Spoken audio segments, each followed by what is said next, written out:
संस्कृतमध्ये एक अतिशय सुंदर असं सुभाषित आहे, वादे वादे जायते तत्वबोधा.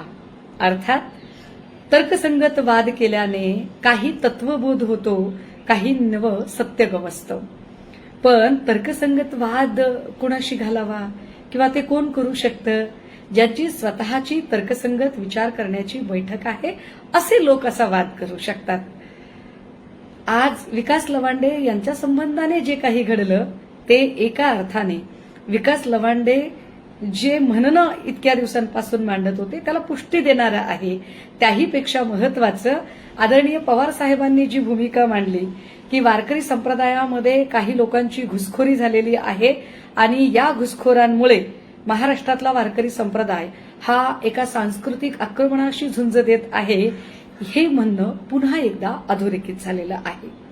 अर्थात या सगळ्या म्हणण्यावर काही तर्कसंगत उत्तरं देण्यापेक्षा संग्राम जगताप सारख्या लोकांनी पुन्हा एकदा अशा घुसखोरांचं समर्थन केलं, हे काही फार विशेष नाही.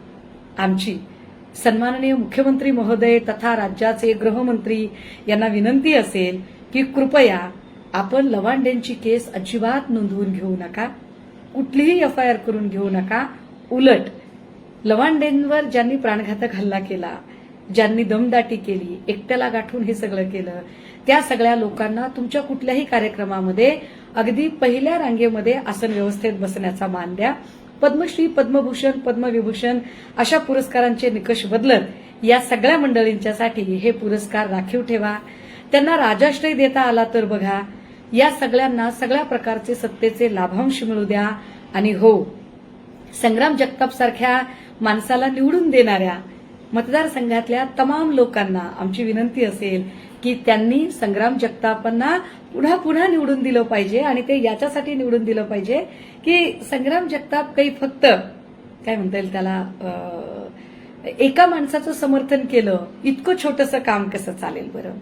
संग्राम जगतापांनी अगदी प्रत्येकाला झोडून काढलं पाहिजे.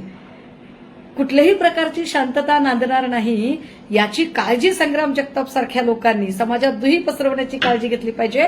आणि समाजात दुही पसरवण्यासाठी हा सतत असंतोष धुमसत ठेवण्यासाठी, सतत लोकांना मारहाण आणि दंगलखोरी करण्यासाठी प्रवृत्त करणाऱ्या संग्राम जगतापांना आपण अधिक भरभरून मतांनी निवडून दिलं पाहिजे. हे असंच केलं पाहिजे. का? कारण बंद डोळे, बंद ओठ, बंद त्या पापण्यात आज प्रिय मी खरी प्रीत पाहिली तुझ्यात. आपण कुठलाही निषेध नोंदवू नये. आपण शांत बसावं, आपण शांत राहावं.